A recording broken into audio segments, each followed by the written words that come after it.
Hi everyone! 여러분, 안녕하세요. Again, welcome to my kitchen. Welcome to my YouTube channel. And today, ang gagawin po natin is magluluto tayo ng keran mari. Yan po ang tawag dito sa Korea. Hindi po siya mahirap lutuin. Kaya sana po guys, mula sa umpisa hanggang sa dulo ng ating video today, isamahan ninyo ako. At sa mga nanonood po ngayon na hindi pa po nakapag-subscribe ng aking YouTube channel, please subscribe and click the button na po para po ma-notify ka sa mga bagong video nating i-upload. Kaya tara na guys, samahan mo ako at umpisahan na natin ang ating masarap na keran mari.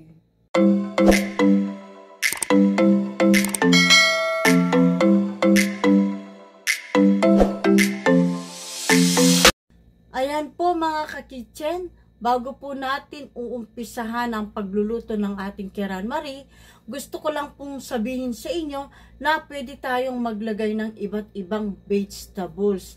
Pwede po tayong maglagay ng ham, sausage, cheese, or kimchi sa ating keran mari. At kung gusto po natin na mas makapal siya, mas malaki yung keran mari natin, syempre dagdagan lang po natin yung ating itlog. Kaya tara na guys, umpisahan na natin ang ating simpleng keran mari vegetables.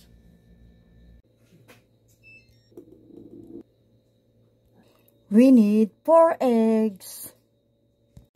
Let's go crack the egg. Ay.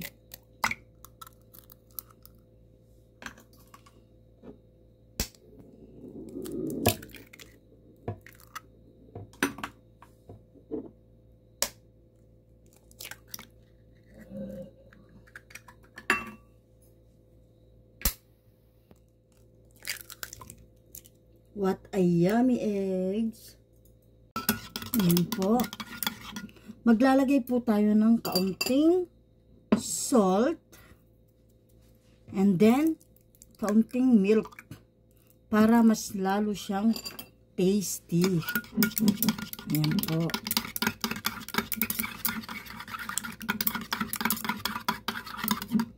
Finish. Ayan po. Okay ng ating eggs.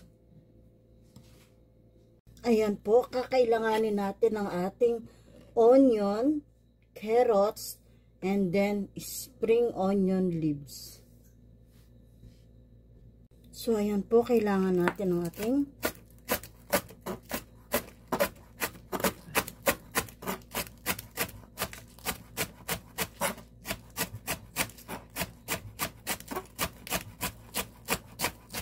maganda pong tingnan yung ating keran mari kapag meron siyang color. Ayan po. Next, ang ating carrots. Kailangan manipis lang po ang pagkahiwa ng ating carrots. Kaunti lang naman ang ating kakailanganin. Hindi po kailangan maraming-marami. Dahil kapag nasobrahan yung gulay, hindi po maganda ang kalalabasan ng ating keran mari.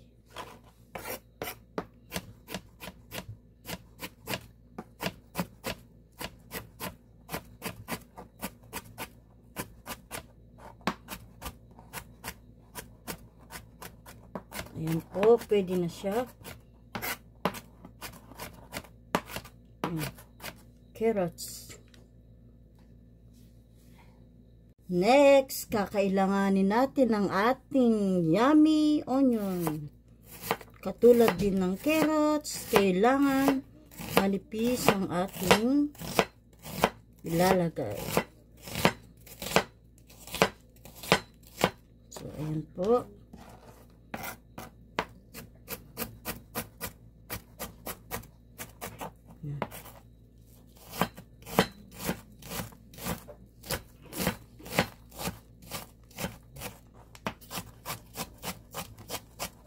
Onion.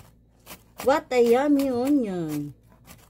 Alam naman natin kapag mag-vegetables, masarap. Ayan. Tapos na po ang ating onion. So, ayan po. Ihalo na natin yung ating vegetables. And then, onion leaves. Then, carrots. And then, yung ating onion. So, kapag sobra, huwag nating ilagay. Kasi hindi maganda kapag makapal. So, ayan po. Kung gusto nyo maglagay ng MSG, pwede po tayo maglagay ng kaunti. Ayan po, maglalagay ako. MSG. A little bit. And then, ayan.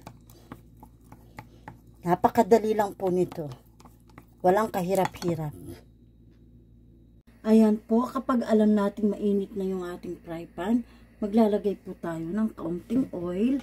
And then, kailangan ganito siya. Ayan. Tapos, ilalagay na natin yung ating egg. So, ayan, dahil mainit ng ating fry pan, pwede na natin ilagay yung ating egg. So, kailangan manipis muna. Huwag muna tayong maglalagay ng sobrang dami. Kailangan konti lang. Para ma-roll natin siya mamaya. So, ayan. Hintayin lang muna natin siyang maluto.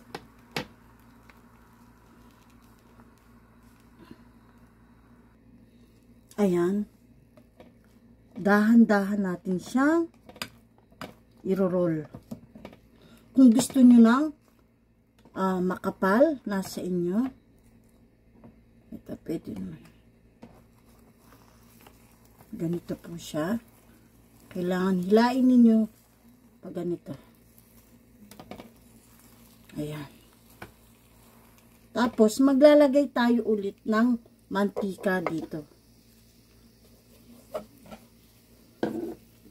Ganun lang po siya kadali. So, ipapatong lang natin yan ulit. Paulit-ulit lang po siya hanggang mailagay na natin yung ating itlog. So, ayan po.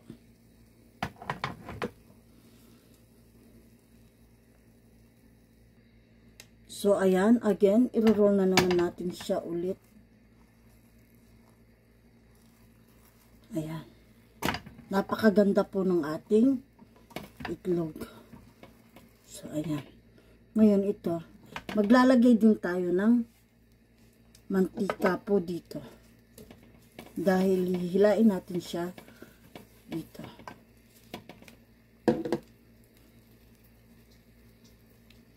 So, ayan. Okay lang yan. Tapos, maglalagay ulit tayo dito. Ayan. Ibubuhos na natin lahat. Ganito lang po siya kadali. Kailangan manipis lang.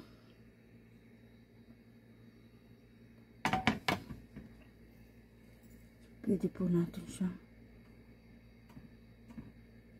Ayan.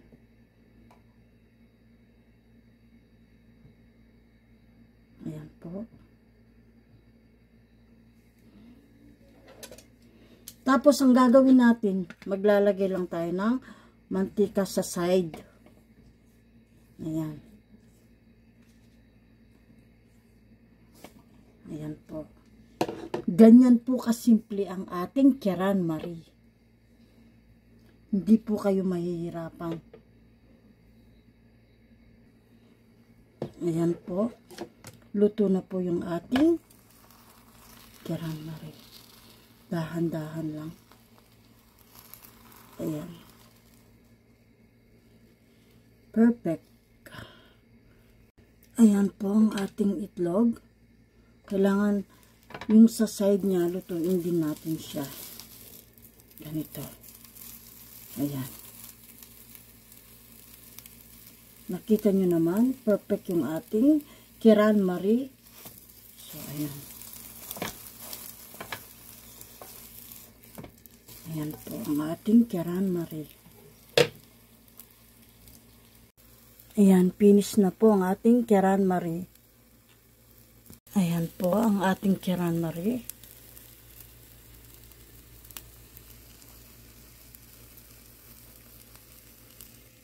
Ayan po yung sa side niya. So, ayan. Kailangan natin lutuin yung side.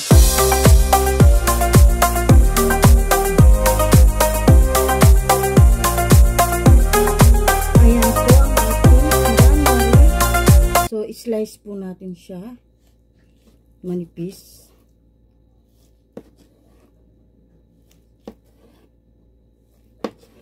Mainit-init po siya.